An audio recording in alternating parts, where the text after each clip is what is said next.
ન્યૂઝમાં આગળ વાત કરીએ તો અમદાવાદની 7th ડે સ્કૂલમાં વિદ્યાર્થી દ્વારા વિદ્યાર્થીની હત્યા કરતા તેના ઘેરા પ્રત્યાઘાતો સમગ્ર રાજ્યભરમાં પડ્યા છે। ખાસ કરીને સિંધી સમાજ દ્વારા રાજ્યના જિલ્લાઓમાં વિરોધ પ્રદર્શન સાથે આવેદનપત્ર આપી અને ન્યાયની માગણી કરવામાં આવી રહી છે।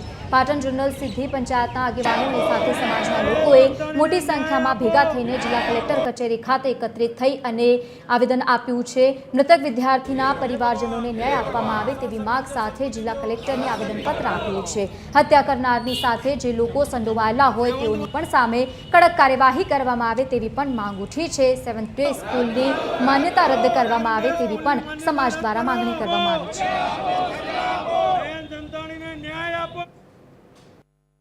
આજે પાટણ સિંધી સમાજનો પૂરો જનરલ સિંધી પંચાયત સમાજ એકત્રિત થઈ અને જે અમારા અમદાવાદની અંદર જે હાદસો બન્યો છે બાળકની જોડે એ બહુ ઘટનીય કૃત્રિમ ઘટ્ય છે, જે અમને બહુ સમાજ વિરોધ કરે છે। પાટણના સિંધી સમાજ ભાઈઓ આજે આવેદનપત્ર શ્રી કલેક્ટર સાહેબને આલવાયા છીએ અને આ જે આવેદનપત્ર અમારા શ્રી ભૂપેન્દ્ર પટેલ સાહેબ સીએમને બી ફેક્સ કર્યો છે અને ગૃહમંત્રી હર્ષ સંઘવીને બી અમે ફેક્સ કર્યો છે।